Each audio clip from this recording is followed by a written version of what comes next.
हाय बच्चों, मैं आपको पढ़ाने जा रहा हूँ इक्विलिब्रियम, जो क्लास के अंदर भी अपने आप में बड़ा इम्पोर्टेंट टॉपिक है और एंट्रेंस के लिए भी बहुत ही ज़्यादा इम्पोर्टेंस रखता है। इक्विलिब्रियम को समझने के लिए छोटी सी और थोड़ी सी और मोटी सी टर्म्स आपको क्लियर होनी चाहिए। उसके बाद मैं आपको एक बहुत ज़बरदस्त चीज़ पढ़ाऊँगा, ली चैटलर प्रिंसिपल, जिसको बच्चे ज़्यादातर छोड़ देते हैं समझ में ना आने की वजह से। चलिए सबसे पहले इक्विलिब्रियम को समझते हैं क्या होता है ना। और इसके लिए जो टर्म्स क्लियर होनी चाहिए वो भी मैं आपको एक्सप्लेन कर देता हूँ। रिवर्सिबल रिएक्शन क्या होती है? जैसे जैसे जैसे ए की बी से रिएक्शन हुई, सी और डी बन गया। ए और बी रिएक्टेंट है, क्या बन गया? सी और डी ये प्रोडक्ट है। अगर ये रिएक्शन वापस लाई जा सकती हो तो उसको बोल देते हैं रिवर्सिबल रिएक्शन। एक ऐसी रिएक्शन जो फॉरवर्ड डायरेक्शन और बैकवर्ड डायरेक्शन में हो सकती हो। जैसे जैसे जैसे पानी को गर्म करोगे आप, स्टीम बन जाएगी, भाप बन जाएगी, और जब भाप को ठंडी करोगे तो क्या बन जाएगा? पानी, है ना। वो रिवर्सिबल रिएक्शन है। इरिवर्सिबल रिएक्शन जो सिर्फ फॉरवर्ड डायरेक्शन में हो सकती हो, बैकवर्ड डायरेक्शन में ना हो सकती हो।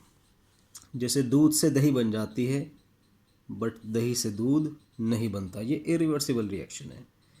मुझे इससे कोई मतलब नहीं है, मुझे रिवर्सिबल रिएक्शन से मतलब है। जैसे मैं आपको बता दूं, ये तो एग्जाम्पल ही लिख रहा हूँ, मिल्क से कर्ड बन जाएगी बट कर्ड से मिल्क इम्पॉसिबल है। अगर होता तो मैं इसको भी ऐसे लिखता, बट इसके लिए सिर्फ ये यूज़ करते हैं, ठीक है। तो ये क्या बताता है कि रिएक्शन रिवर्सिबल है नेचर में। अब आपने क्या किया, एक पॉट लिया, एक बर्तन लिया, उसके अंदर पानी लिया और इसको बंद कर दिया, ऊपर से गर्म करना शुरू कर दिया। जब आप इसको गर्म करोगे तो आप देखोगे कि जो वाटर है उसकी स्टीम बनेगी, बट ऊपर बंद होने की वजह से वो स्टीम इकट्ठा होगी, ड्रॉप बन जाएगी, लिक्विड बन जाएगा, क्योंकि उसको जगह नहीं मिल रही स्टीम को बाहर निकलने के लिए। तो वहाँ क्या होगा, वो स्टीम इकट्ठी होकर लिक्विड बन जाएगी बेचारी। जैसे चाय के वो बनाने के लिए जब हम बर्तन के ऊपर वो रख देते हैं ना, प्लेट वगैरह, तो उसके ऊपर आप देखते हो कि छोटी छोटी वाटर की ड्रॉपलेट आ जाती है, ड्रॉप्स बन जाती है वहाँ पे। इसी तरीके से यहाँ पर पानी बन जाएगा, क्योंकि उसका रास्ता नहीं मिल रहा, वो नीचे गिरेगा, फिर स्टीम बनेगी, वाटर बनेगा, स्टीम, वाटर, स्टीम। एक टाइम ऐसा आ जाएगा कि जितनी स्पीड से वाटर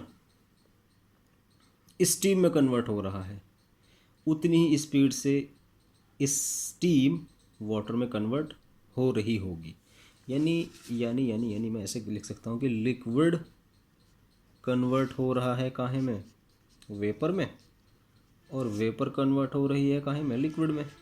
एक टाइम ऐसा आएगा कि जितनी स्पीड से लिक्विड, जितनी स्पीड से फॉरवर्ड डायरेक्शन में रिएक्शन हो रही है, या जितनी स्पीड से लिक्विड में वेपर, लिक्विड वेपर में कन्वर्ट हो रहा है, उतनी स्पीड से वेपर लिक्विड में कन्वर्ट हो रहा हो, तब इस फेज़ को कह देना कि इक्विलिब्रियम आ गया। इक्विलिब्रियम रिवर्सिबल रिएक्शन की वो फेज़ है जिस पर फॉरवर्ड रिएक्शन और बैकवर्ड रिएक्शन का रेट इक्वल हो जाए, यानी जितनी स्पीड से फॉरवर्ड रिएक्शन हो रही है उतनी स्पीड से बैकवर्ड रिएक्शन हो जाए। इसी को बोल देते हैं इक्विलिब्रियम। ये इक्विलिब्रियम नहीं है, ये तो मुझे बताता है कि रिएक्शन रिवर्सिबल है। इसी में कोई पॉइंट ऐसा आएगा जहाँ पर आप कह दोगे अरे भैया इक्विलिब्रियम आ चुका, समझे। अब अब आपको मैं नेक्स्ट पॉइंट बताऊँ। यहाँ इक्विलिब्रियम को डिफाइन करते टाइम देखो, जो मैंने आपको भी थोड़ी देर पहले डेफिनेशन दी ना, वीडियो को पॉज करने के बाद उसकी डेफिनेशन लिख लेना, जो मैंने आपको बताया कि इक्विलिब्रियम क्या है। बट इक्विलिब्रियम को डिफाइन करते टाइम ये वर्ड लगाना बहुत ज़रूरी है, एट कांस्टेंट टेम्परेचर। क्यों? क्योंकि अगर टेम्परेचर कांस्टेंट ना रहा, इसमें वेरिएशन होता रहा, तो आप देखोगे, जैसे ये सबसे अच्छा एग्जांपल है मेरे पास, अगर आप टेम्परेचर ज़्यादा कर दोगे तो ये लिक्विड लिक्विड नहीं मिलेगा आपको, क्या मिलेगा? वेपर। टेम्परेचर बहुत कम कर दोगे, लिक्विड। यानी एक ऐसा टेम्परेचर आना, क्योंकि आप इसको धीरे धीरे गर्म करोगे, धीरे धीरे गर्म होगा, और गर्म कर दिया थोड़ी वेपर बन गई, और गर्म कर दिया वेपर ऊपर चली गई, और गर्म कर दिया वेपर ऊपर गई, बट उसको जगह नहीं मिली। तो नहीं, यानी एक ऐसा टेम्परेचर आना है जितनी स्पीड से ये हो रहा है उतनी स्पीड से ये होगा। ज़्यादा टेम्परेचर करोगे तो आपको सिर्फ वेपर फेज़ हाथ लगेगी, कम टेम्परेचर करोगे तो सिर्फ आपको लिक्विड फेज़ हाथ लगेगी, और आपको क्या करना है, एक ऐसा टेम्परेचर लेकर आना है जिस पर जितनी स्पीड से ये हो रहा है उतनी स्पीड से ये हो जाए, तब कहना कि भैया इक्विलिब्रियम आ गया। टेम्परेचर में आपने छेड़छाड़ की, ये डिस्टर्ब हो जाएगा। ये या तो वेपर फेज़ देगा आपको या फिर लिक्विड फेज़। टेम्परेचर के अलावा और भी बहुत सारी ऐसी चीज़ें हैं जिनमें अगर आपने गड़बड़ी कर दी तो इक्विलिब्रियम डिस्टर्ब हो जाएगा। यानी या तो ये फॉरवर्ड डायरेक्शन में चला जाएगा, अरे यार वेपर वेपर दिखाई दे रही मुझे तो, या फिर बैकवर्ड डायरेक्शन में। तो पता नहीं कितनी ऐसी चीज़ें हैं जिनमें अगर आपने गड़बड़ कर दी तो इक्विलिब्रियम डिस्टर्ब हो जाएगा। उन चीज़ों को बताने के लिए ही यही है ली चैटिलर प्रिंसिपल। ली चैटिलर प्रिंसिपल मुझे बताता है कि अगर आप टेम्परेचर में छेड़छाड़ करोगे तो क्या होगा, प्रेशर में गड़बड़ कर दोगे तो क्या होगा। यानी इक्विलिब्रियम के डिस्टरबेंस को एक्सप्लेन करता है ली चैटिलर प्रिंसिपल। और वो डिस्टरबेंस किसकी वजह से आएगा, टेम्परेचर, प्रेशर, कंसंट्रेशन, अला बला पता नहीं कितनी चीज़ें हैं जिनमें आप गड़बड़ करोगे और इक्विलिब्रियम कहेगा भैया हम तो आपको प्रोडक्ट दिखाएंगे या रिएक्टेंट दिखाएंगे, बीच में नहीं रहेंगे। तो ली चैटिलर प्रिंसिपल कहता है कि इक्विलिब्रियम में जब भी आप कुछ चेंज करोगे तो इक्विलिब्रियम वहाँ शिफ्ट हो जाएगा जहाँ पर उस चेंज्ड कंडीशन का इफ़ेक्ट न्यूट्रल होगा या नलिफाइड कर दिया जाएगा। जैसे जैसे कि मेरे पास निडल है, ये एक सुई है, जब आप इसको गर्म करोगे इधर यहाँ से, जब आप इसको गर्म करोगे तो आपने यहाँ से पकड़ा हुआ है इसको, ठीक है। जब आप इसको गर्म करोगे तो ये क्या होगा, क्या ये सिर्फ यहीं तक गर्म रहेगा या इसकी हीट यहाँ तक ये भी हीटअप हो जाएगा। आपको ये गर्म थोड़ी देर बाद महसूस देगा, जबकि आपने सिर्फ ये वाला पोर्शन इसका गर्म किया था, है ना। तो यही इक्विलिब्रियम का है कि अगर आपने इक्विलिब्रियम का ये वाला पोर्शन गर्म कर दिया या इक्विलिब्रियम का टेम्परेचर बढ़ा दिया तो ये जैसे ये निडल पर हीट किस तरफ शिफ्ट हुई थी, जब आपने इस निडल को गर्म किया तो हीट कहाँ शिफ्ट हुई, उस साइड शिफ्ट हो गई जहाँ टेम्परेचर कम था, और आपको भी ये सिर्फ उसके बाद ये क्या होने लगा, आपको गर्म महसूस देने लगी। इसी तरीके से इक्विलिब्रियम है, वो कहता है कि अगर तुम मेरा टेम्परेचर बढ़ा दोगे तो मैं वहाँ चला जाऊँगा जहाँ हीट कम है, अगर तुम मेरा टेम्परेचर कम कर दोगे तो मैं वहाँ चला जाऊँगा जहाँ टेम्परेचर ज़्यादा है या हीट ज़्यादा है। देखो इसको समझाने के लिए अब मेरे पास तरीका है। ली चैटिलर प्रिंसिपल क्या बताता है कि इक्विलिब्रियम डिस्टर्ब हो जाएगा अगर आप टेम्परेचर, प्रेशर या दूसरी चीज़ों में चेंज कर दोगे। तो सबसे पहले इफ़ेक्ट मैं पढ़ाता हूँ आपको किसका, टेम्परेचर का। टेम्परेचर का इफेक्ट पढ़ने के लिए आपको ये पता होना चाहिए कि एक्सोथर्मिक रिएक्शन क्या होती है और एंडोथर्मिक रिएक्शन क्या होती है। एक्सोथर्मिक रिएक्शन वो होती है जिसमें हीट निकलती है, और एंडोथर्मिक जिसमें हीट रिक्वायर्ड होती है। अब जैसे ये है देखो A plus B equilibrium C plus D, plus में क्या लिख दूँ, हीट। ये ऐसी रिएक्शन है जिसमें जब A और B की रिएक्शन हुई तो C और D तो बना ही बना, लेकिन हीट भी निकली। तो जिस रिएक्शन में हीट इवॉल्व होती हो, जिस रिएक्शन में हीट निकलती हो, उसको बोला जाता है एक्सोथर्मिक रिएक्शन।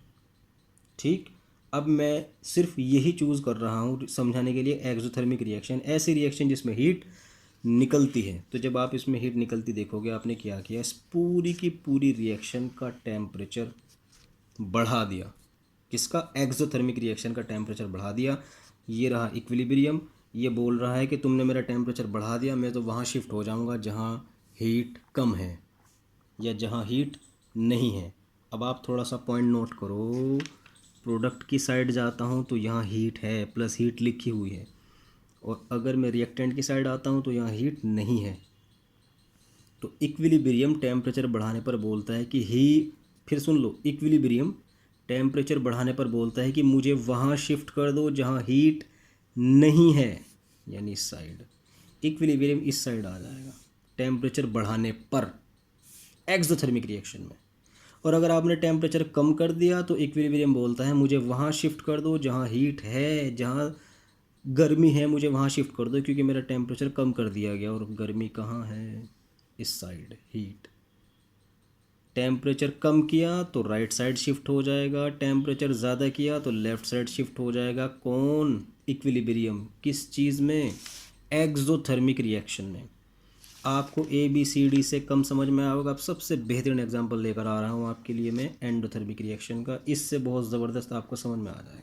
देखो ज़रा, ये लिक्विड है, इसको समझना बहुत अच्छी तरीके। ठीक, लिक्विड काहे में कन्वर्ट हो रहा है? वेपर में, है ना। मैं लिक्विड को क्या कर रहा हूँ? हीट दे रहा हूँ। अब जब आप लिक्विड को हीट दोगे तो वो काहे में कन्वर्ट हो जाएगा? वेपर में। अब ये रिएक्शन हीट देने की वजह से हो रही है, हीट की रिक्वायरमेंट है, तो मैं इस रिएक्शन क्या बोल रहा हूँ? एंडोथर्मिक रिएक्शन, क्योंकि ये विदाउट मतलब हीट नहीं हो पा रहा है कन्वर्जन। लेकिन साइंस के अंदर ये कहा गया कि जब आप एक्सोथर्मिक रिएक्शन में राइट साइड में हीट लिख रहे हो तो इसको भी राइट साइड में ही लिखो हीट। लेकिन प्रॉब्लम क्या है? ये हीट यहाँ पॉजिटिव साइन रखे हुए हैं, जब आप इसको इधर ले जाओगे तो क्या हो जाएगा? नेगेटिव। हीट कम है।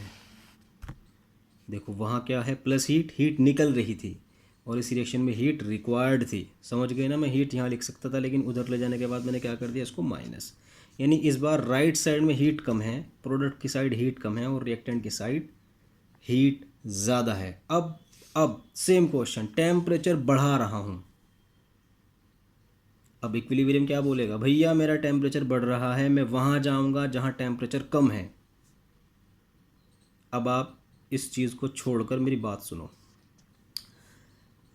जब दो फेस हैं आपके पास, लिक्विड और वेपर, ठीक। जब आप टेम्परेचर बढ़ा दोगे, इसको छोड़ दो मैं जो भी लिखा हुआ है, जब आप टेम्परेचर बढ़ा दोगे तो आपको क्या हाथ लगेगा?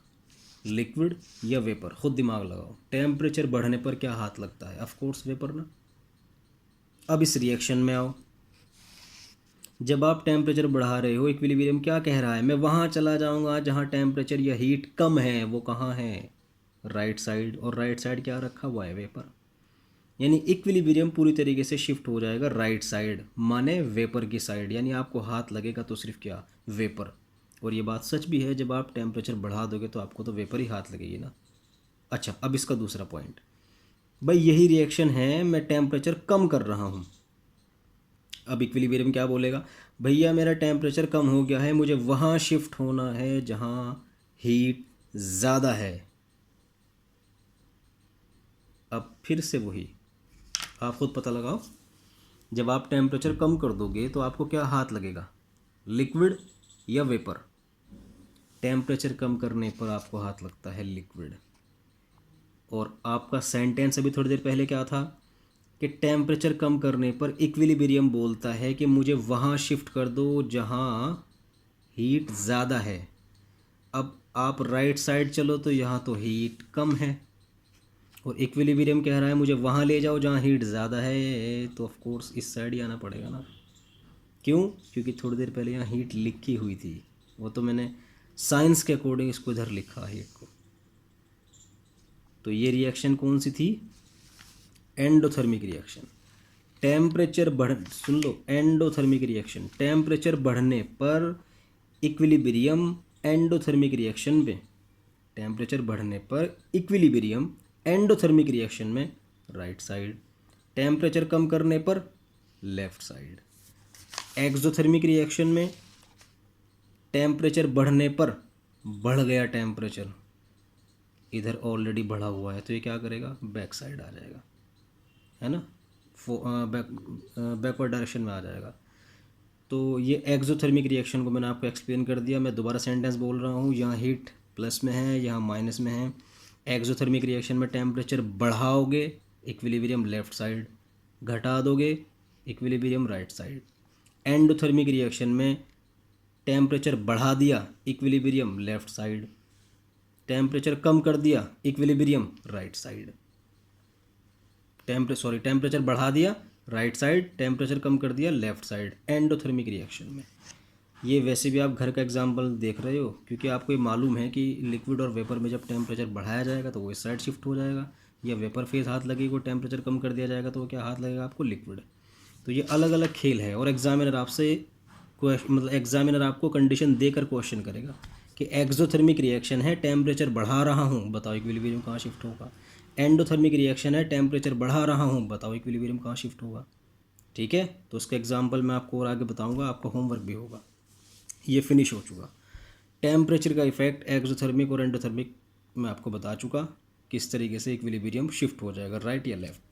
प्रेशर 9th और 10th से आप पढ़ते हुए आ रहे होंगे, जैसे जैसे प्रेशर बढ़ता है तो प्रेशर बढ़ने पर जैसे इतनी सारी गैस है इतनी सारी गैस है, आपने इसके ऊपर प्रेशर लगाया तो गैस क्या हो जाएगी, कंडेंस्ड फॉर्म में आ जाएगी, कंडेंसेशन हो जाएगा। गैस के ऊपर जब भी प्रेशर लगाते हो बेचारी का वॉल्यूम कम हो जाता है। और अगर आपको याद नहीं है तो सेंटेंस रट लो, प्रेशर बढ़ने पर वॉल्यूम कम हो जाता है। जितना प्रेशर आप लगाओगे वॉल्यूम कम हो जाएगा। तो प्रेशर का इफेक्ट सिर्फ एक सेंटेंस याद करना आपको, प्रेशर बढ़ने पर इक्विलिब्रियम वहाँ शिफ्ट हो जाएगा जहाँ वॉल्यूम कम है, कम है, कम है। और वॉल्यूम कहाँ लिखा रहता है, ये बड़ा पॉइंट है, हमेशा यहाँ किसी भी मॉलिक्यूल से पहले उसका वॉल्यूम लिखा होता है। तो ये इक्विलिब्रियम है, इस साइड रिएक्टेंट है और उस तरफ क्या है, प्रोडक्ट। उस साइड प्रोडक्ट है, इस साइड रिएक्टेंट है। आप रिएक्टेंट के वॉल्यूम काउंट करो, 3 1, टोटल कितनी वॉल्यूम हो गई, 4। उधर कितनी वॉल्यूम है, 2। आपने प्रेशर बढ़ा दिया इक्विलिब्रियम पर, तो आप क्या करोगे, आप देखोगे यार प्रेशर बढ़ गया तो प्रेशर बढ़ने पर ये देखो वॉल्यूम कम किधर रखी हुई है यार, रिएक्टेंट की साइड तो 4 है और प्रोडक्ट की साइड 2 है। इसका मतलब इक्विलिब्रियम कहाँ शिफ्ट हो जाएगा, उस साइड शिफ्ट हो जाएगा जहाँ वॉल्यूम कम है, माने राइट साइड शिफ्ट हो जाएगा। तो प्रेशर बढ़ने पर इस रिएक्शन में इक्विलिब्रियम शिफ्ट हो जाएगा राइट साइड, क्योंकि वॉल्यूम राइट साइड कम है और वो कितना रखा हुआ है, 2। में इस रिएक्शन, ये ज़रूरी नहीं है कि वो राइट साइड ही शिफ्ट होगा प्रेशर बढ़ने पर, क्योंकि वो लेफ्ट भी शिफ्ट हो सकता है। इसका एग्जांपल मैंने नीचे लिखा, देखो इस रिएक्शन को जस्ट रिवर्स मोड में लिख दिया मैंने, देखो 2NH3 equilibrium N2+3H2, same question, pressure बढ़ा रहा हूँ, बढ़ा रहे प्रेशर बढ़ने पर वॉल्यूम कम हो जाता है। तो इसके फटाफट वॉल्यूम काउंट करो, 1 3 4, और NH3 से पहले क्या लिखा हुआ है, 2।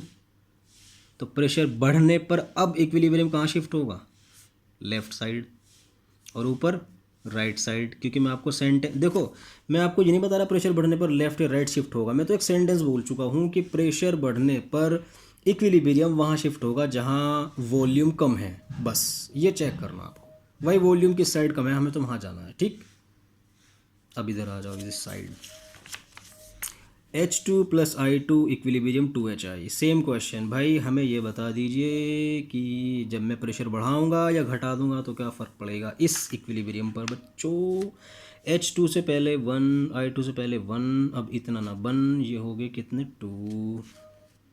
और HI से पहले, अरे इससे पहले भी क्या लिखा हुआ है, 2। अरे यार ये तो वो वॉल्यूम सेम है, भाई प्रेशर का कोई इफेक्ट नहीं पड़ेगा क्योंकि दोनों साइड वॉल्यूम सेम है। मैं तो आपको ये बोल रहा था कि प्रेशर बढ़ने पर इक्विलिब्रियम वहाँ शिफ्ट हो जाएगा जहाँ वॉल्यूम कम होगा, बट अफसोस यहाँ क्या हो रहा है, यहाँ तो वॉल्यूम सेम है, सॉरी कोई इफेक्ट नहीं पड़ेगा प्रेशर का, इस रिएक्शन पर प्रेशर का कोई इफेक्ट नहीं पड़ेगा।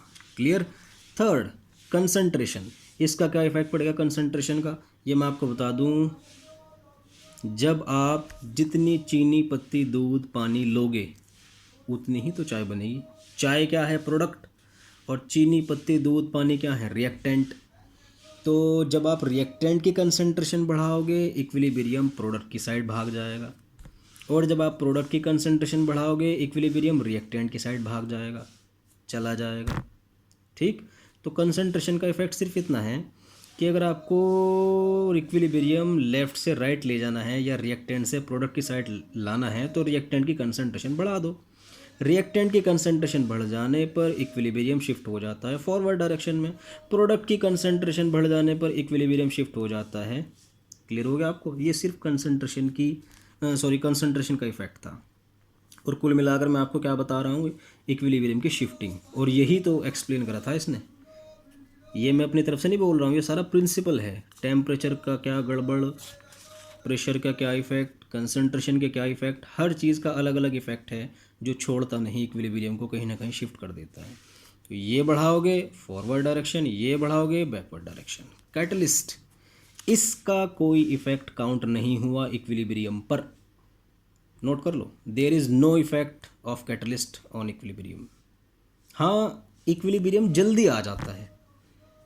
मतलब क्या है इसका, क्योंकि आप जैसे लिक्विड को गर्म कर रहे हो थोड़ी देर बाद तो जाकर वेपर बनेगी, और जब वेपर बनेगी तो वो इकट्ठी होगी, फिर वापस लिक्विड बनेगी, इसमें टाइम लगेगा।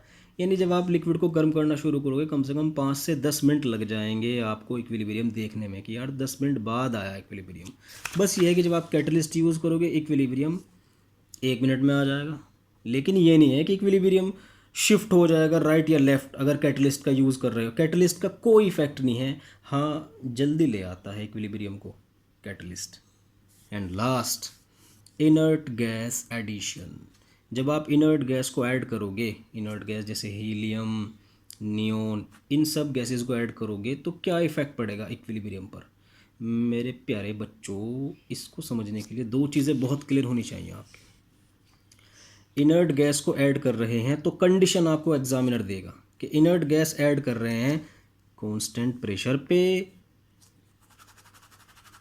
या कांस्टेंट वॉल्यूम पे। ये बड़ा क्वेश्चन है।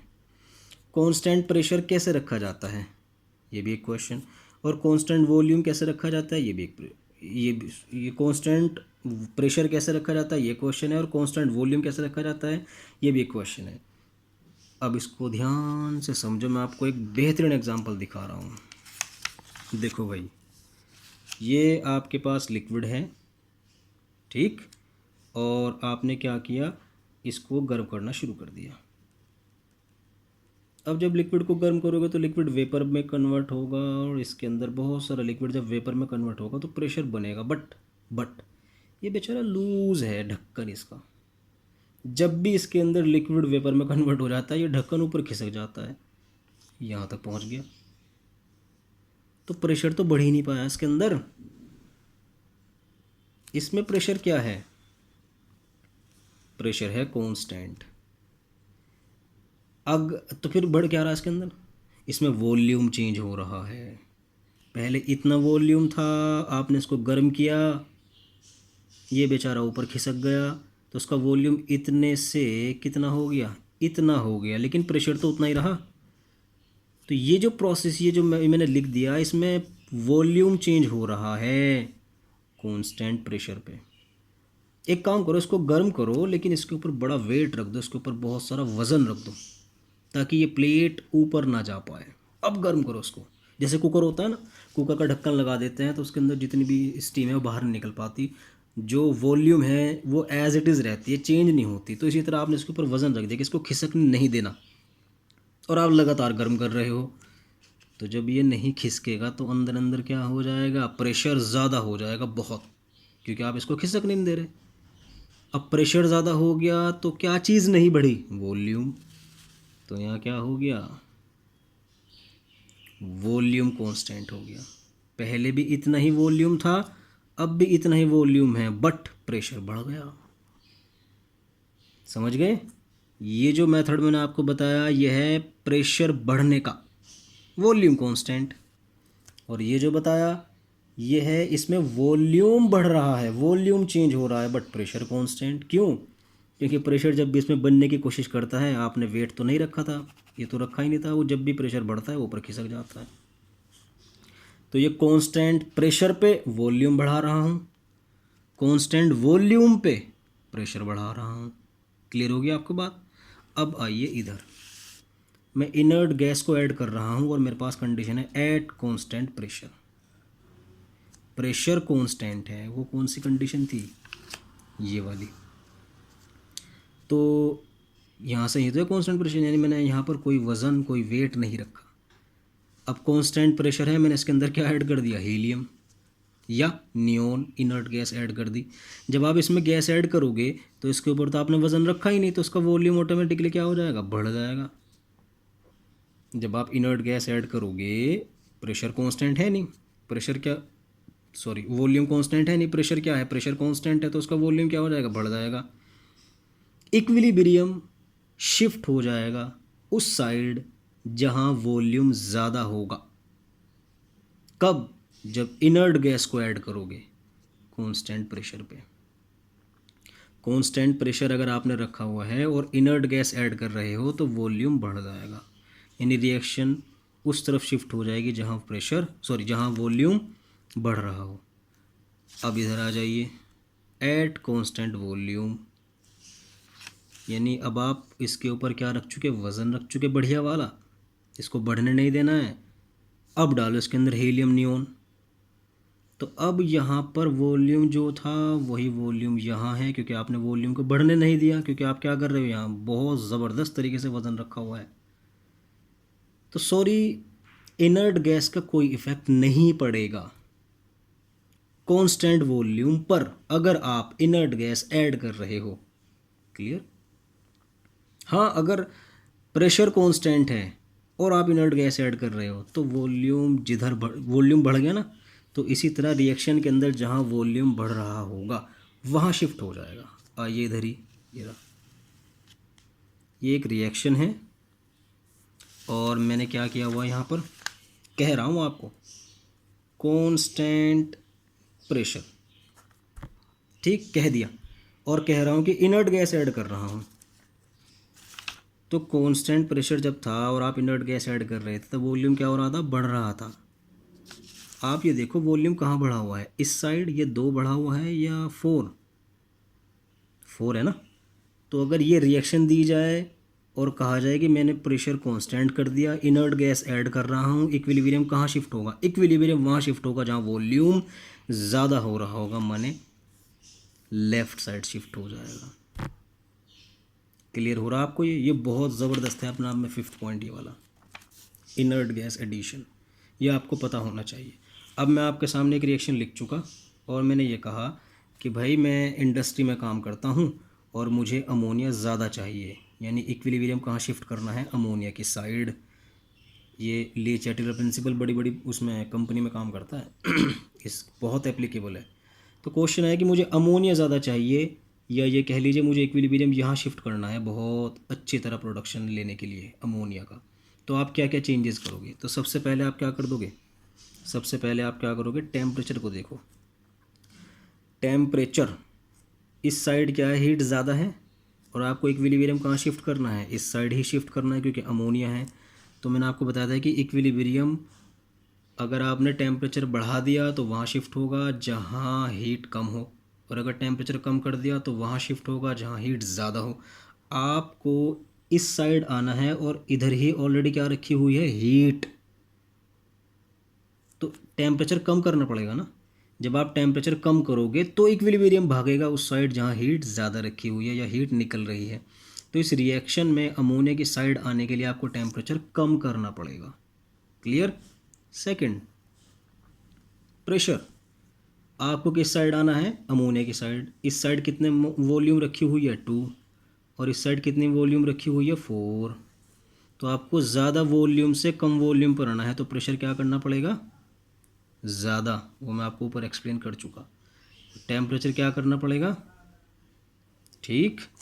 एंड थर्ड, कंसंट्रेशन, किसकी कंसंट्रेशन बढ़ाऊँ, प्रोडक्ट की या रिएक्टेंट की। आपको किस साइड आना है, अमोनिया की साइड, रिएक्टेंट की कंसंट्रेशन बढ़ानी पड़ेगी। क्लियर?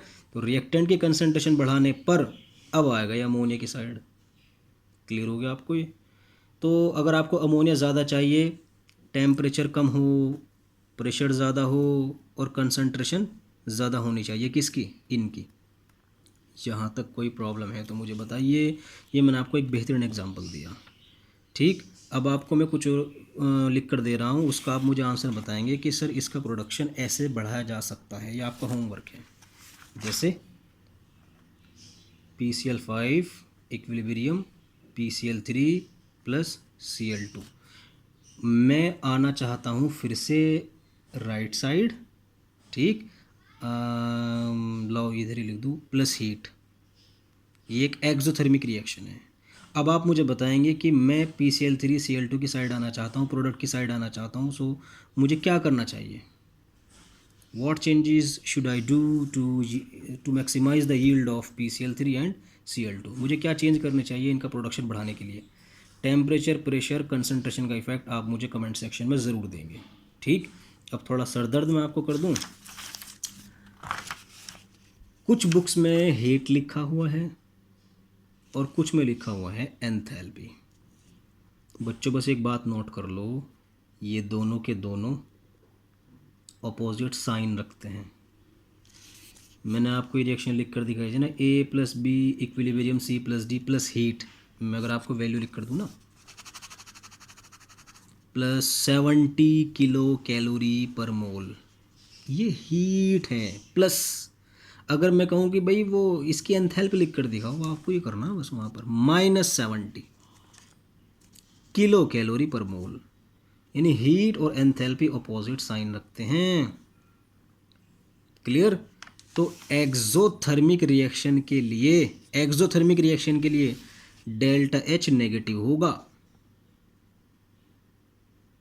और एंडोथर्मिक रिएक्शन के लिए डेल्टा एच क्या होगा, समझ में आ गया होगा, वो डेल्टा एच होगा आपका पॉजिटिव। ये बात बहुत बड़ी है, क्योंकि जब आप क्वेश्चन सॉल्व करोगे नीट में या किसी एग्ज़ाम में, तो ये देखना कि उसने क्वेश्चन में आपको डेल्टा एच दी है या हीट दी है लिखकर।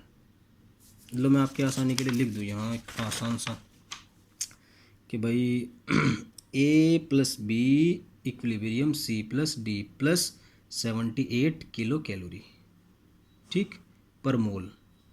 ये फिर ये है कि A plus B equilibrium C plus T delta H is equal to -78 kilo calorie per mole. ये याद रखना, आपको ये समझना है कि वो क्वेश्चन क्या दे रहा है। ठीक है, डेल्टा एच दे रहा है क्वेश्चन में या हीट दे रहा है, ये मुझे आपको एक्सप्लेन करना था। ली चैटल प्रिंसिपल ख़त्म हो चुका। उम्मीद करता हूँ कि आपको टॉपिक बहुत अच्छा लगा होगा। ये बड़ा इंपॉर्टेंट था, टेम्परेचर का इफ़ेक्ट, इससे आपकी बहुत गुत्थियाँ सुलझेंगी 12th क्लास में भी, 11th क्लास में भी और बीएससी के अंदर भी। आज के लिए इतना ही। नमस्ते, सत श्री अकाल, गुड मॉर्निंग, गुड आफ्टरनून, शब ब खैर।